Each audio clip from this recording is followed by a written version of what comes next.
Hi అండి, welcome back to my channel. ముందుగా చేపల పులుసు ఎలా రెడీ చేసుకోవాలో చూద్దాం. ముందుగా వెడల్పైన ఒక గిన్నెలో చేప ముక్కల్ని తీసుకోండి. అందులో రుచికి తగినంత సాల్ట్ని యాడ్ చేయండి. ఒక 2 టేబుల్ స్పూన్ల కారం కూడా యాడ్ చేయండి. తర్వాత ఒక 1 టేబుల్ స్పూన్ దాకా పసుపుని కూడా యాడ్ చేయండి. ఆ తర్వాత ఆయిల్ని కూడా ఒక 2-3 టేబుల్ స్పూన్ల ఆయిల్ కూడా పోయండి.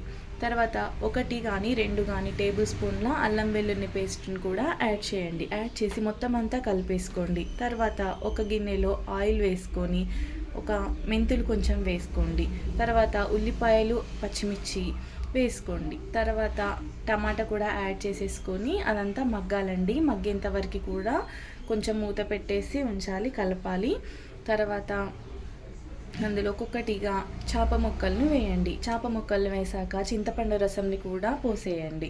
పోసేసి కొద్దిగా అది మసిలేంత వరకు ఉంచి ఒక 2-3 పొడవుగా చీరుకున్న పచ్చిమిరపకాయలని కూడా మనం యాడ్ చేసుకోవాలి. తర్వాత ఒక 4-5 వెల్లుల్లి రెబ్బల్ని కూడా మనం యాడ్ చేసుకుంటే టేస్ట్ చాలా బాగుంటుంది.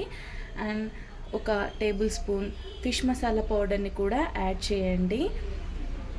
ఒక 2 మినిట్స్ తర్వాత ఒక్కసారి చేప ముక్కల్ని గిన్నెలో వేశాక గరిటె మాత్రం అస్సలు యూజ్ చేయకండి.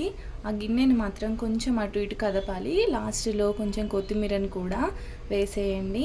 అంతే, సింపుల్గా మన చేపల పులుసు అనేది రెడీ అయిపోయింది. Okay, thank you, bye.